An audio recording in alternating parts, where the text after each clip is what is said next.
Do physiology and psychology run on the same mechanism? The old farmer was looked down on and slammed down his smoking pipe. The respected man at the dinner table was challenged and lost his temper. The young man near the village entrance threw a cigarette box because of the price.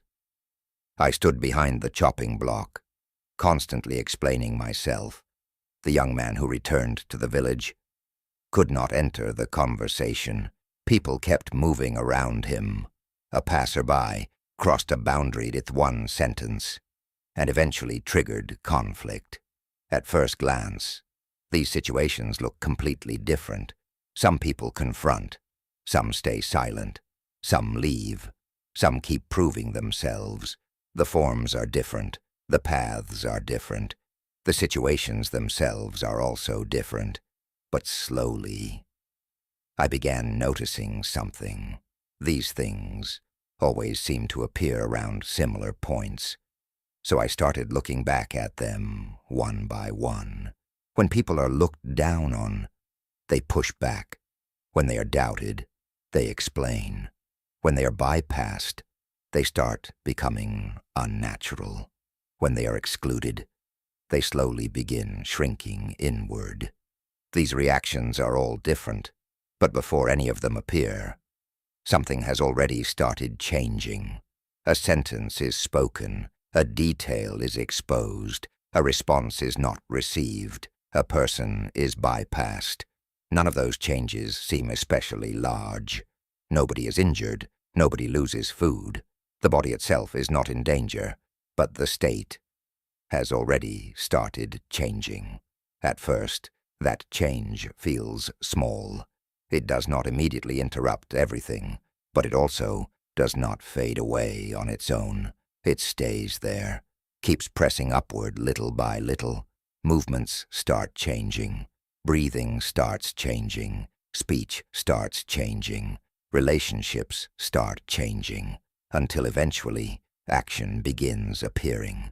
Some people argue, some explain, some confront, some fall silent, some leave, and only after those actions appear do the things that kept pressing upward start fading away, little by little.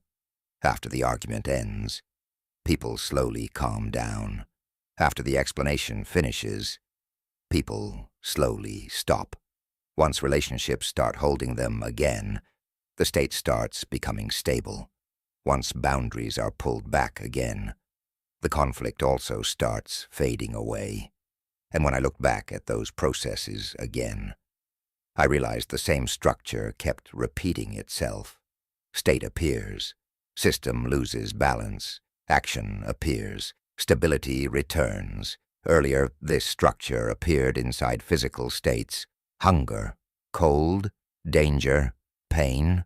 But now, I was starting to realize that the same structure also appears inside things like position, relationships, response, confirmation. It is not only the body that loses balance.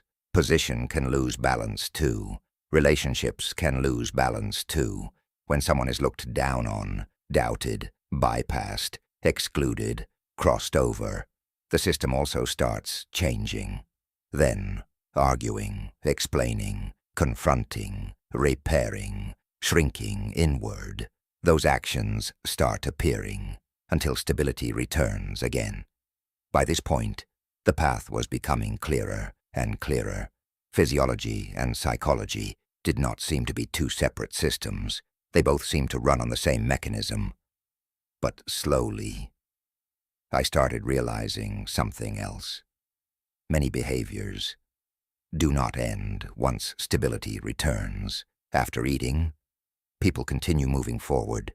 After resting, people continue working. After danger disappears, people do not simply stop there. They continue walking ahead. And by this point, something new seemed to be appearing. After stability returns, behavior does not stop.